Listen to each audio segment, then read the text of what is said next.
আমি আসলে মানুষের ভেতরটা বোঝার চেষ্টা করি। মানে আমার কাছে কিন্তু ফর্সা, কালো, মোটা, চিকন, সুন্দর, অসুন্দর, ধনী, গরিব এইসব ভেদাভেদ নেই। মানে আমি মানুষকে বিশ্বাস করতে চাই।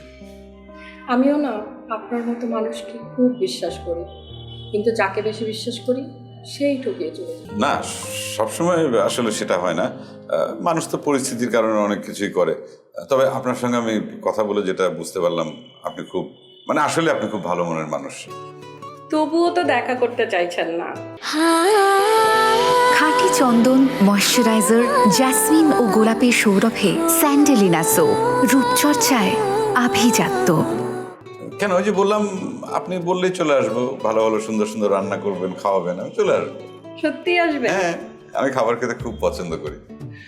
ভালো, আর যদি না আসেন তাহলে কিন্তু ফাইন হবে। আচ্ছা, ঠিক আছে। আর কিছু বলবেন?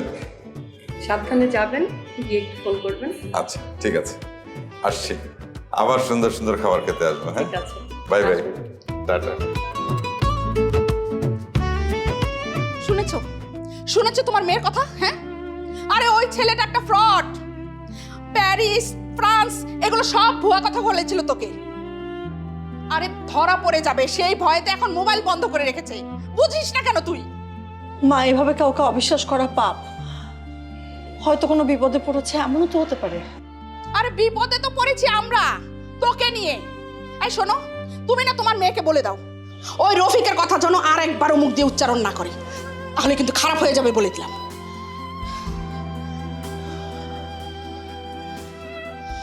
এখন খেয়ে আমাকে উদ্ধার করো। দুজন যায় টেবিলে বসো, আমি আসছি। তোর মার কথা কিছু মনে করিস না, জানিস তো তোর মা তো এরকম। আস্তে আস্তে চেষ্টা কর ভুলে যেতে। হঠাৎ করে তো ভুলতে পারবি না, সময় লাগবে। মা, take your time, take your time. Sir, sir আমি খুব বিপদে পড়ছি স্যার, আপনি আমাকে বাঁচান স্যার। আরে ভাই, কি কইতেছো? আমি কি ডাক্তার নাকি যে বাঁচাবো? কি হয়েছে তোমার? কান্নাকাটি করতেছো কেন? তার কথা বলতে স্যার, আমি আজকে বাইন্ডে বেলায় মালিকের বাইয়ের স্কুলে গেছি, তাই জন্য সময় স্ট্রোক করছে। স্ট্রোক করছে? কে, তোমার মালিক? মালিক করলে তো ভালো ছিল, আর গাড়ি স্ট্রোক করছে। আর গাড়ি হঠাৎ করে রাস্তার মধ্যে স্ট্রোক করছে। কদিন আগে কতগুলো টিয়াছি গাড়ি ঠিক করে দিয়ে গেছি, ওলা আমার নষ্ট হয়ে গেছে। মালিক যদি জানে, মালিক আরে মারিয়া লাগবে। এত সস্তা? শোনো, কান্নাকাটি করো না। আর একটা উদাহরণ দিই। এই যে গাড়ি, কত গাড়ি দেখতেছো না? এই যে মূল কোম্পানি, সেই মূল কোম্পানির যে মালিক, সে মালিক এখন বাইসে আছে? নাই। তার মানে একদিন সৃষ্টি হইলে পরে ধ্বংস হবেই, এইটাই নিয়ম। জন্মাইলে মরতে হবেই। তোমার গাড়ি যেহেতু এই গ্যারেজে ঢুকছে, মালিক পয়সা দিব না, কোনো সমস্যা নেই। এই গাড়ির দুধ কলা খাওয়ায়, মানে যেভাবে যত্ন নিয়ে এটা ঠিক করতে হয়, আবার পঙ্খিরাজ বানায় দেওয়া যায়, সেই দায়িত্ব আমার। তুমি কোনো চিন্তা করো না, ঠিক আছে? আচ্ছা স্যার। কান্নাকাটি, চোখ মুছো, চোখ মুছো। স্যার আমি দেখছেন স্যার, আমি কইলাম তো, দায়িত্ব, গাড়ির দায়িত্ব আমার। তোমার গাড়ি ঠিক করে দেওয়ার দায়িত্ব। গাড়ির দায়িত্ব মানেই তো তোমার চাকরির দায়িত্ব। গাড়ি ঠিক থাকলে তো তোমার চাকরি থাকবো, অসুবিধা নাই তো।